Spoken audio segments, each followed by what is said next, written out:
ओम श्री परमात्मने नमः। आषाढ़ शुक्ल देव शयनी एकादशी। आषाढ़ कृष्ण पक्ष की एकादशी का नाम शयनी एकादशी है। यह महान पुण्यमयी स्वर्ग एवं मोक्ष प्रदायिनी है। सब पापों को हरने वाली तथा उत्तम व्रत है। इस दिन जिन्होंने कमल पुष्प से कमल लोचन भगवान विष्णु का पूजन तथा एकादशी व्रत किया है, उन्होंने तीनों लोकों और तीनों सनातन देवताओं का पूजन कर लिया। हरिशयनी एकादशी के दिन विष्णु का एक स्वरूप राजा बलि के यहाँ और दूसरा क्षीर सागर में शेषनाग की सैया पर शयन करता है, जब तक कार्तिक की एकादशी नहीं आ जाती।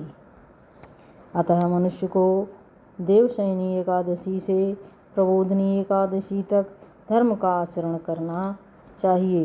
जो मनुष्य दीपदान पलाश के पत्ते पर भोजन और व्रत करते हुए चौमासा व्यतीत करते हैं, वे मेरे प्रिय हैं। सावन में साग, भादों में दही, क्वार में दूध और कार्तिक में दाल का त्याग कर देना चाहिए।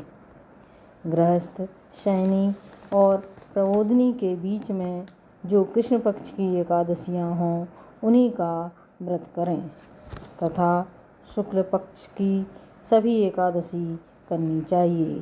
चातुर्मास्य में विवाह आदि शुभ कार्य वर्जित हैं।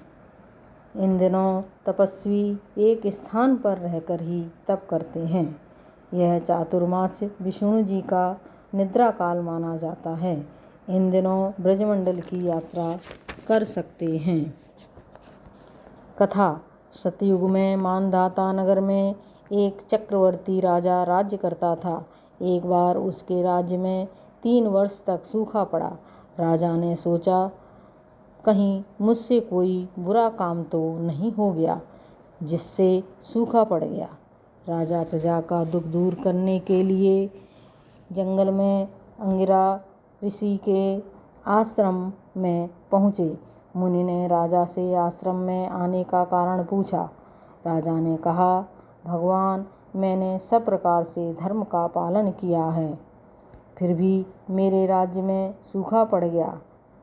तब ऋषि ने आषाढ़ की शुक्ल पक्ष की एकादशी व्रत करने को कहा और कहा, व्रत के प्रभाव से अवश्य वर्षा होगी। राजा ने एकादशी का व्रत किया। व्रत के प्रभाव से मूसलाधार वर्षा हुई। राज्य में खुशियाँ छा गईं। फलाहार। इस दिन किशमिश का सागर लेना चाहिए।